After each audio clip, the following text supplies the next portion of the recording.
If you were here last week, you know it was Easter weekend, and man, we had a great time last weekend. Real quick, just want you to know, if you're a part of our church, man, we won last weekend. More people attended Wellspring last weekend than have ever attended our church, and we saw, you can clap for that. That's great. And we saw over 100 people tell us that they began a relationship with Jesus. And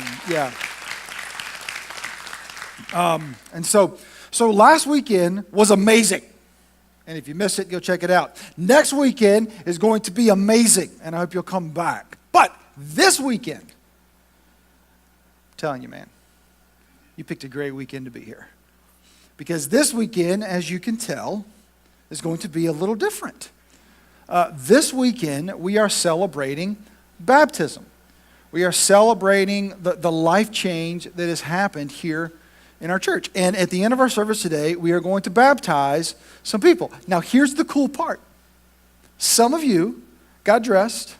You came to church this morning thinking you were just going to come to church, having no idea you were going to get baptized today. And I am convinced, because it's happened every other service, that by the time we're done today, you yourself are going to get baptized. So start praying. Get ready. Because I've been in ministry for over 15 years now, and in this topic, this subject of baptism, I can't figure it out. It causes more questions and more concerns and more anxiety and more stress than just about anything else we do. And I think part of it is because there's so many different beliefs about baptism, so many different takes, depending upon your tradition. Maybe you believe something different about baptism than other people. I don't know. But more, probably the question I get asked more than any other question when it comes to church is this question. Why should I get baptized? Why? What's the big deal? Why do I talk about it all the time? Why should I do it? So here's what I want to do today. I want to do the best I can to answer that question. And then my hope is if you're here today and you've never been baptized and you believe you should be baptized, is that you will take us up on our offer and you will be baptized today. But we're going to get to that in a minute. So don't worry about that just yet. But why should I get baptized? Why does it matter? Why is it such a big deal? Why is it important? We talk about it a lot here at Wellspring, and if you've been here for a while, you've heard me talk about this before. And in fact, you've heard me talk about exactly this before because we try to be very consistent in how we talk about baptism. We want to talk about it the same way so that everybody understands what we're talking about, so we have shared language in it. So, if you've been at Wellspring for a while, and you've heard me talk about baptism before, here's my request for you. Number one, if you've never been baptized, what are you waiting on? Get baptized today. Number two, if you have been baptized, here's my prayer today. Don't check out, don't turn off, don't start following the masters on your phone. Don't do that. We got time later. Here's what I want you to do. Engage with us for the next 26 minutes, and here's what you can do for me. You can begin praying right now. Just spend the next 26 minutes in prayer, praying that the Holy Spirit will fill this room, praying that people who need to take this step of baptism will feel the strength and the courage to take that step, that they will feel comfortable walking into this faith, and so that they will begin to benefit from obeying God with their life. So that's how you can help me today. If you've heard the baptism talk before, that's fine. Many people haven't. Just pray with us today that God will change lives, because I really want to do the best I can to answer why should I get baptized? Why does it matter? Why is this important? So if you ever asked this question, if you ever wondered, why should I get baptized? I have 4 reasons today. I'm kind of bringing out my inner Baptist, right? Baptists only have 3 points. I have 4 points, but they all start with the same letter. And so again, I'm channeling my old pastor this morning, and it's been really fun.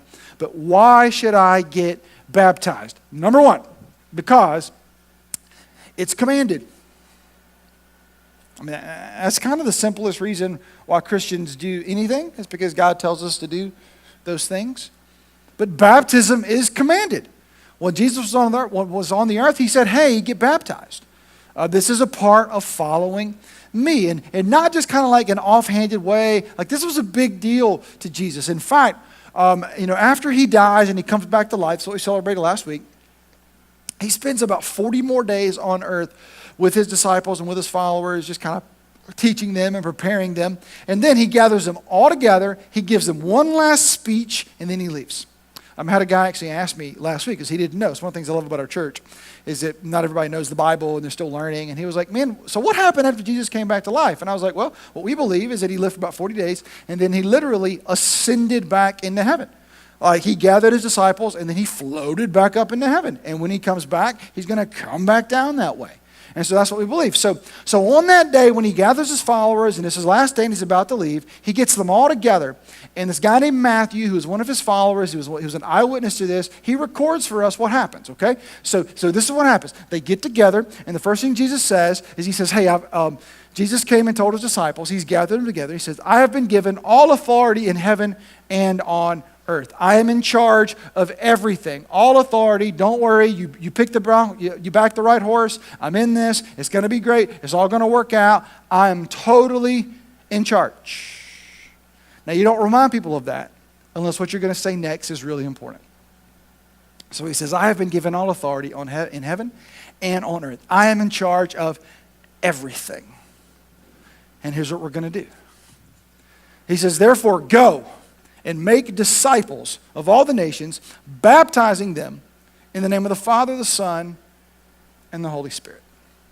He says, I'm in charge of everything. You believed in me, you followed me. So here's what I want you to do. I want you to go and do what I did for you. I want you to go find people who need to reconnect with my Heavenly Father. I want you to spend time with them. I want you to teach them how to do that. I want you to walk with them. I want you to disciple them. I want you to help them know how to have a relationship with God, just like I helped you.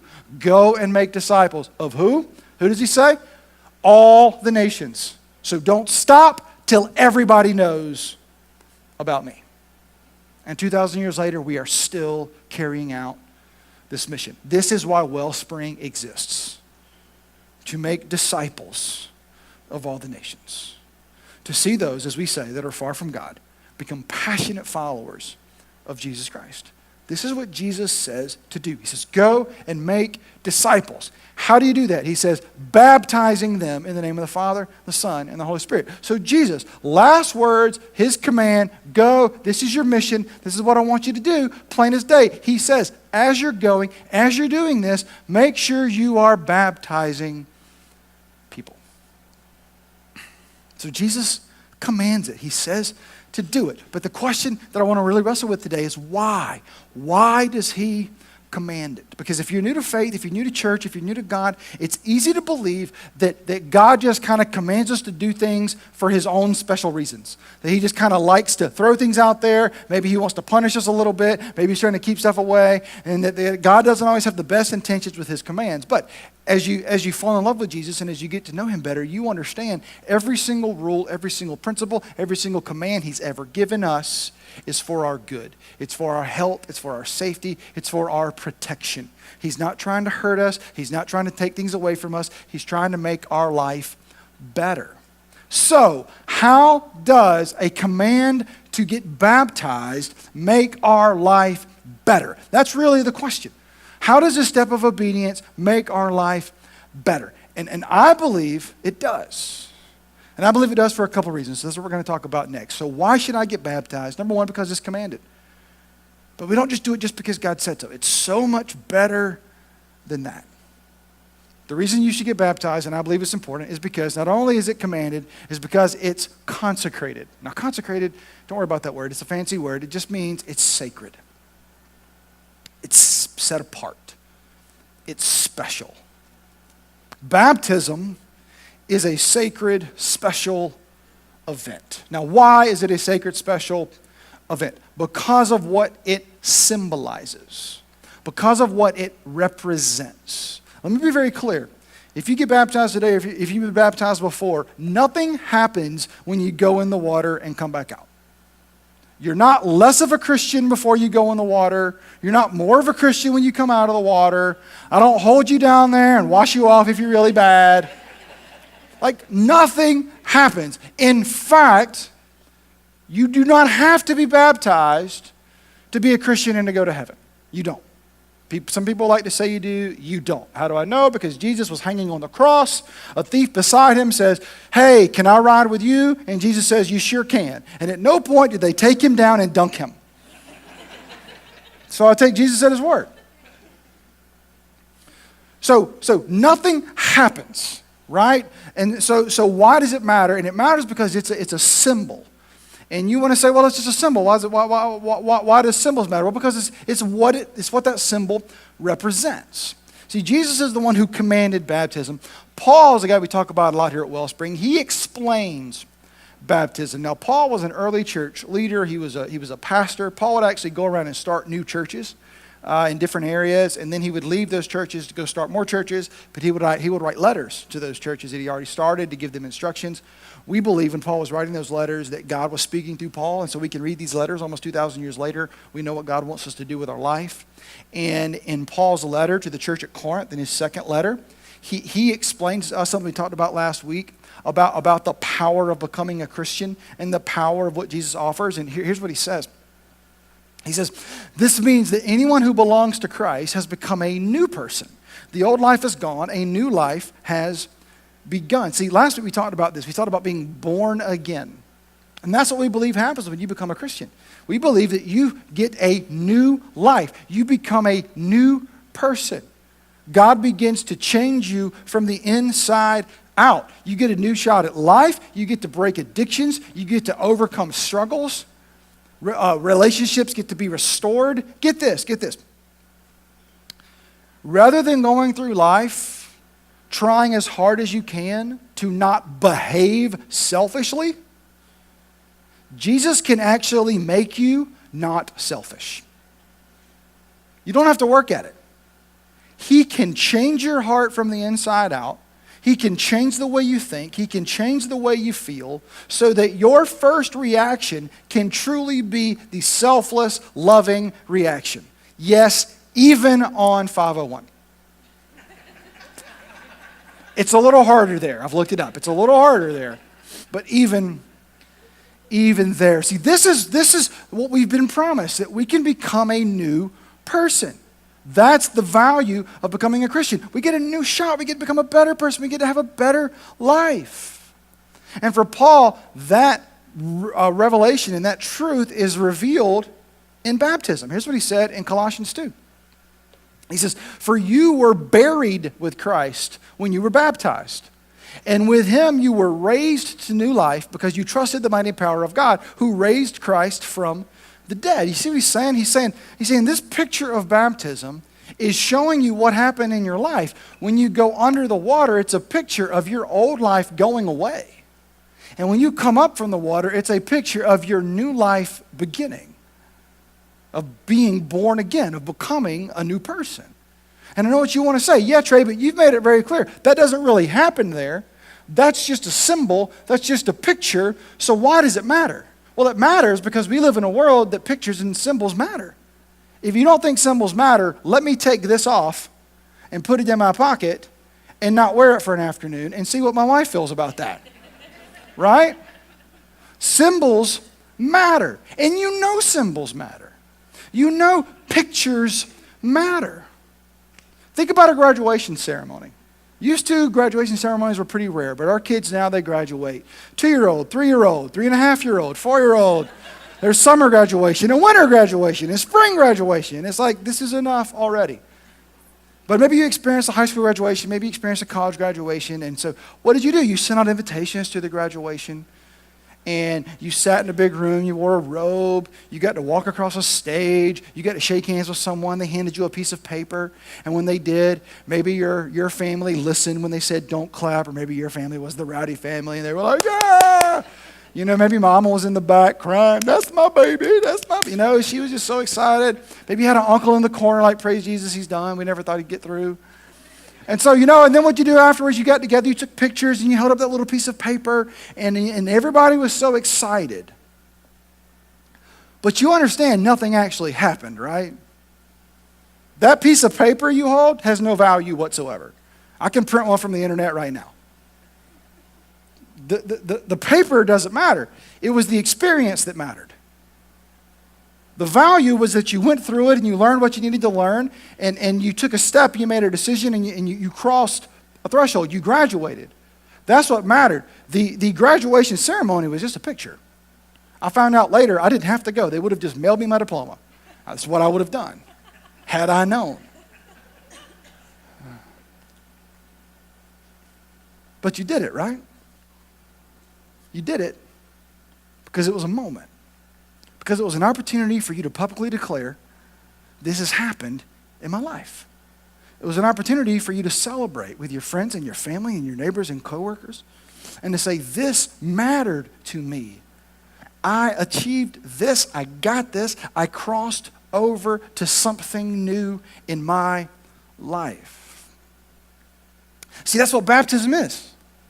Baptism is your opportunity to publicly declare to your friends, to your family, to your neighbors and coworkers, hey, this has happened in my life. I believe that through Jesus, I'm becoming a new person. And it doesn't mean I'll be perfect, but it means I'm going to try to get better because I have Jesus walking with me. And the reason that's so valuable, and the reason we make baptism such a big deal here, is not just because it's commanded, and it's not just because it's consecrated. It's because when done the right way, baptism, it's contagious. It rubs off on your friends and your family, your neighbors and your coworkers because they see it and they start to ask questions and they start to notice things and they say, you know what, I got to be honest. You used to be very, very mean.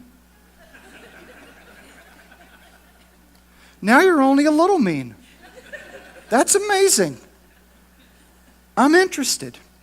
But it's as simple, especially the way we do it here at Wellspring, man. I mean, we're going to take video, we're going to take pictures, we're going to put it on Facebook, we're going to celebrate things. There has never been an easier time in your life for you to publicly declare what's happening inside of you.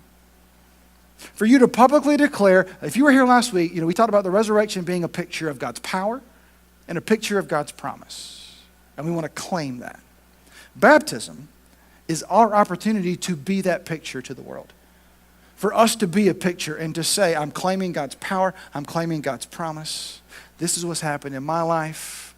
I would love to talk to you about how it can happen in yours. It's contagious. Because as people begin to see the change in you, they're going to wonder why. One of my favorite things about being a pastor of this church is when I meet people out in town, in the community, find out what I do for a living. They're like, Wellspring, I've heard of that, I've heard about that. Wait a minute. And I've had a couple people say this to me, like, wait a minute. I saw y'all's baptism pictures. Did you really baptize? And then they'll say a name. And I'll be like, we sure did. And I was like, well, then I got to come to your church. Because if that guy can get baptized at your church, man, there is hope for me. I'm like, yes, there is.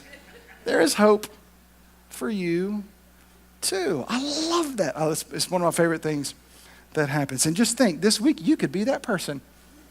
You could be the person that's like, wait a minute, y'all baptized who? But yeah, we did. See, baptism is powerful. Because like we said last week, pictures are powerful. And that's why God commanded it. It's why it's a consecrated event. And when done right, it's contagious. It's a way for us to follow what Jesus said to do, to go into all the world and make disciples, baptizing them in the name of the Father, the Son, and the Holy Spirit. Because that baptism moment, that picture, gives you a platform to discuss who God is and what He is doing. So that's why I believe you should get baptized, because it's commanded, because it is consecrated, because it is contagious. But there's one issue that people always ask about, and this always causes the most tension, and they want to know, how do we baptize? Who do we baptize? How do we do that? And so to answer that question, I just want to continue with the C's here. Why should I get baptized? Because it's commanded, because it's consecrated, because it's contagious. And how do we do it here at Wellspring Church? We believe we do it in a way where it's consistent. And we don't mean consistent with ourselves. We mean consistent with the way it's been done from the very beginning. Consistent with the way Jesus was baptized. Consistent with the way the first church was baptized.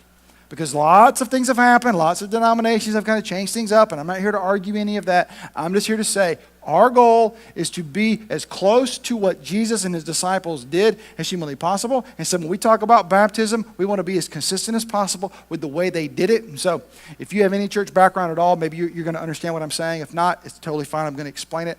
But when you want to just really knock down, like, how do we baptize? What do we believe? We believe in believers' baptism by immersion. Here's what that means. That means we believe that you baptize someone after they become a Christian, and we dunk them, immerse them, all the way under the water. So let's back up. Why do we believe in believers' baptism? We believe in believers' baptism because we believe baptism is a command. And if baptism is a command, that means to be baptized is an act of obedience. It's something you do in response to God. So we baptize people who can respond to God. And if you understand who God is and what he's done for you in your life, and your act of obedience is to be baptized, we will baptize you. And so what always comes up when I talk about this is people will say, well, I was baptized as a baby. So what about me? Does that mean I need to get rebaptized? And here's how we answer that question. I was baptized as a baby as well. I grew up in the Baptist church, but I was actually born into the Methodist church. And I was christened as a baby, wore the dress, put the thing on my head. It was beautiful. Lovely. And so when we think of infant baptism, is what it's called, baptizing babies, what we view at our church is we think that's a beautiful picture, another picture, of a baby dedication, of your parents coming to their church and coming to their God and saying before our church and before our God, we want to partner with our church and with our God to raise our child in a Christian home, in a home that's going to point him towards, or point her towards Jesus. And we were praying for the day that they make the decision to follow God on their own. Dedication is asking God to participate in that, asking the church to participate in that. And we do that. Every Mother's Day, our church, we do baby dedication. And parents come up here with their children, and we pray over them, and we ask the church to pray with us, and we partner to do everything we can to point them towards Jesus, so that one day they can choose to follow Jesus on their own. As baby dedication, Jesus himself was dedicated. His parents took him to the temple and said, hey, will you please pray over him? Can we dedicate him to God? So baby dedication is an amazing thing. There's nothing wrong with it at all. We practice it here. We love it. But we don't consider it baptism, because for us, baptism is an act of obedience. It's something we willingly choose to do. So the question people ask is, well, does that mean if I was baptized as a baby, I need to get rebaptized? And I don't really like that word need, because, again, it's not a condition for salvation.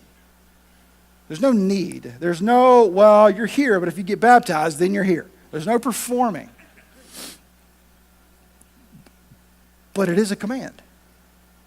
And if it's something you're wrestling with, if it's something you're wondering, why not take that step? Why not obey? Why not go public? But it's not just infant baptism. There are a lot of traditions and denominations where maybe you or somebody you know, you hit a certain age and you go through a class. And at the end of that class, you get baptized. And now, I know people who went through that class and they became Christians and they got baptized and they knew exactly what they were doing. I know other people who went through that class because their grandma wanted them to. And they went home and they were like, I got wet today at church. Don't really know why. And they just moved on with life. And so, again, if at any point in your life, if the baptism was not out of obedience, if there's ever been a moment where you've chosen to follow God with your life and then followed him in baptism as an act of obedience, we would say, get baptized. Get baptized, because we believe in believers' baptism. Baptism as an act of obedience after you've become a Christian. And again, we believe that because every single baptism in the New Testament happens after someone chooses to follow Jesus with their life. Real quick, we believe in immersion.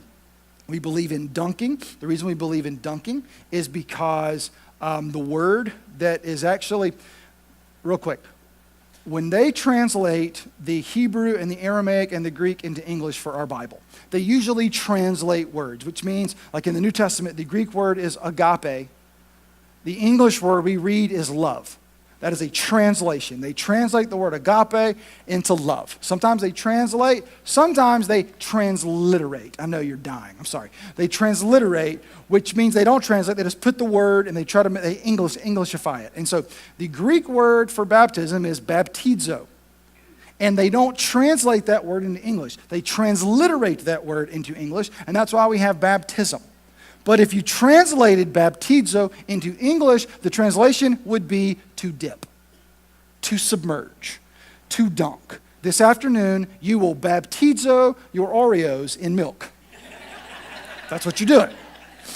And so, And so, again, for us, that's what the word means. When you think about every baptism in the New Testament, Jesus' baptism, he went under the water, he came back up. When you think about the imagery of baptism, buried with Christ, risen to walk in a new way of life, like it just makes sense to us to dunk people. Now, if you were baptized another way and it was believer's baptism, I'm not saying you got to get rebaptized. I'm not saying your baptism didn't work. That's not what I'm saying. It's a symbol. But I'm saying the way we do it here is we dunk. Because for us, it is the most consistent, it's a way to be the most consistent and to partner with the tradition that has been around for almost 2,000 years. So, that's why we practice believers' baptism by immersion. So why should I get baptized? Why does it matter? Well, because it's commanded, it's consecrated, it's contagious, and it's consistent. It's consistent with the way it's been practiced for 2,000 years. So let's really get to the question that you're hoping I won't ask. Why should I get baptized today? Still here. Water's still here. Why should I get baptized today, in this moment? And our answer is the same. Because it's commanded. And I don't know if you know this about God. He very rarely, I don't actually think ever, does he give us a command and then say, but whenever you get around to it, whenever it's convenient for you, whenever you find the time. And again, it's not because he's mad or angry or whatever. It's because his commands lead to better. And God loves you so much, he never wants you to settle for anything less than his best for your life. So he never wants you to delay obedience because you're simply delaying better. He's not mad. He's in love with you. And he wants the absolute best for your life. So why get baptized today? Because he commanded it. And there's never a better time to obey than right now. But also because it's consecrated. It's a chance for you to put a picture out into the world. It's contagious. It's a chance for you to share with the world what's going on. And it's consistent. It's the way it's always been done. So, today is your chance to get baptized. Today is your chance to go public. And I know some of you are wondering, how is this going to work? So let me tell you. You did not come today prepared to get baptized. But your church prepared today for you to be baptized. We have everything you need to get baptized. We have a change of clothes. We have a change of underclothes. We have a hair dryer. You can use a mirror. You can get pretty again, guys, and you can do anything. We have towels. We have everything you could possibly need to get baptized. You could say it was our goal this week to take away every excuse. Oh, my friends aren't here. It's okay. We're going to video it and we're going to take pictures. They follow your life via Facebook anyway. This will be no different. You haven't spoken to your grandmother in 4 years, but she knows your life because of Facebook. This will be fine. Seriously, we've thought of everything. We've got a team of volunteers right outside, ready to walk you through the process, ready to celebrate you. When you come back in here, we're going to be singing a song. We're going to clap. We want to make this the easiest step of obedience you've ever taken. And here's why. Because that's the job of your church. Our job is to partner with you and to help you see that following God is better. And for some of you right now, your heart is beating out of your chest. And you are coming up with every excuse possible not to do this. And I need you to understand that is totally normal. That is what happens when you take a step of faith for God, or when you contemplate taking a step of faith for God. And what we want to do is we want to partner with you right now. We want to hold your hand. We want to help you walk through this step so you can look back and say, that was a great step I took for God. Because the next time this comes up, we want to make it easier for you to take that next step. Think of this as the training wheels of faith. Right now you're on your bike and you got training wheels. And if you haven't been baptized, we want to make today so easy, so simple. We want to be like that parent following you on those training wheels saying, you can do it, you can do it, you can do it. Because one day you're going to be like, okay, I'm good, I got this. You can take the training wheels off. And your faith will be grown, and your faith will be strong. And we're just going to sit here and clap and celebrate, and you're going to partner with us to change the world. But we understand that right now, this is a step for you. This is a step of faith, and it is scary, and it might be tough. And our job as your church is to come along beside you, put our arms around you, and say, don't worry, we'll get through this together.